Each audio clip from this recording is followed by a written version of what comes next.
Alright guys, welcome back to the 91st episode of this review series where I review everything in Fortnite Save the World. For this episode, I'm going to be doing a review on the Knightfire. I'll be showing you the best perks, the best hero loadout, and some gameplay. Let's get into it. Alright, first for perks I put on it. For the first one, you can either have crit damage, reload speed, or impact. And I just kept this the same from when I bought it. It came with the crit damage, and crit build is just the best build you could put on any weapon. So I put that. Damage isn't as good as crit. Reload speed, why would you get that when you could just do more damage? And impact isn't really needed when you're just you don't need to knock back the enemies when you're just doing all that damage with the crit damage.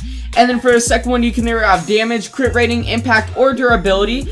You would think go crit rating here, but actually I'm using the Totally Rockin' Out team perk, so that gives you the crit rating. So I'll just put damage here instead, because just extra damage. And then as I said before, why knock back the enemies with the impact when you could just do the damage? And then durability, why would you need extra durability when you could just make a new weapon and make it do extra damage with the damage perk? And then for the element, energy is good for any element of enemy, so but the damage is reduced compared to fire against nature, because fire does 100% damage to nature to water, and water to fire. So if you're going against specific enemies, then choose that based on the element of the enemies. And then physical is based on enemies with no element, so any mist monster or just any enemy with no element, go physical. But I just went energy because it's all around really good for the elemental enemies, and you don't really need to change it that much. And then for this fourth perk, you can either go crit damage, crit rating, damage, headshot damage, or weapon stability. As I said before, crit damage, it's really good. And then headshot damage, you don't need it, because who goes for headshots with a bow? Because this isn't a hit scan. You have to aim and make sure that if the enemy's walking, it has to walk into the bow and get that headshot. But that's too much effort when you can just hit the enemy. And then weapon stability, it just helps with the recoil, but just get good at aiming, kid. You're you don't need that if you're good at aiming. And then for the last one, we got damage, crit rating, damage to miss monsters and bosses, damage to afflicted targets, or damage to slowed and snared targets. And as I said before, we don't need crit rating. And all these other ones, they're not really that useful, because this bow doesn't really do that much damage, so you're not really gonna be going for those miss monsters. So I just went with some extra damage. But anyway, let's get on to the hero loadout.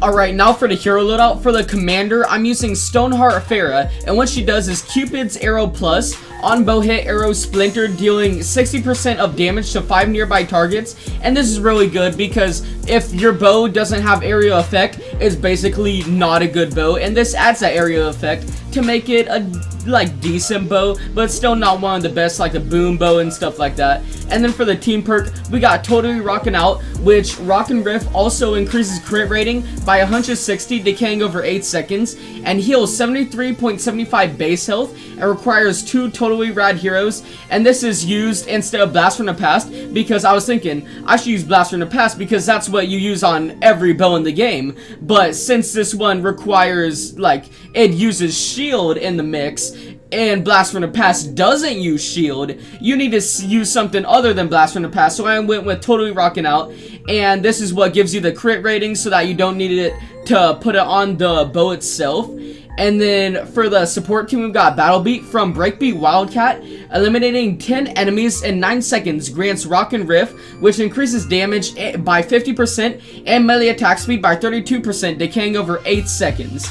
And this is really good, if you get those 10 eliminations, then you get that Totally Rockin' Out, you get that extra crit rating, you also get healed from the Totally Rockin' Out, and it's pretty good. And then Subwafers from Main Stage Quinn, and what she does is harvesting metal of objects, has a 32% chance to give Subwafers. Consuming Subwafers grants Rockin' Riff, which, as I said before, increases damage by 50% and melee attack speed by 32%, decaying over 8 seconds. seconds. And this is really good because you're not always going to be getting those 10 kills from breakbeat. So you just harvest some metal before you start the actual mission, and then you should be good the whole mission by just eating the wafers after 8 seconds, so you could always have that crit rating.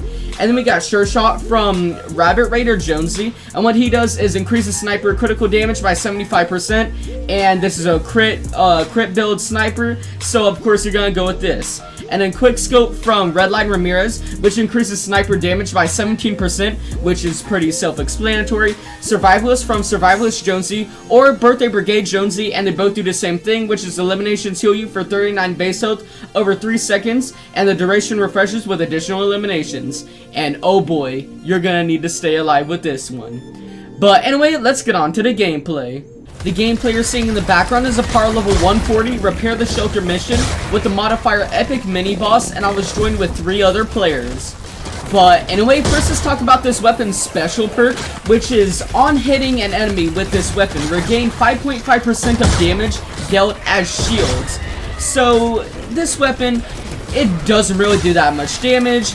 Bows, they're kind of slow. This one's on the faster side, so I could give it that. But the damage is just way too low. So like whenever you're pulling your bow back, it takes a little long, like a second or two, and then you shoot the enemy. Sometimes you can miss because it's not a hit scan. Remember that. It takes like a half a second to get to your enemy. So like if you miss, oh, you're dead.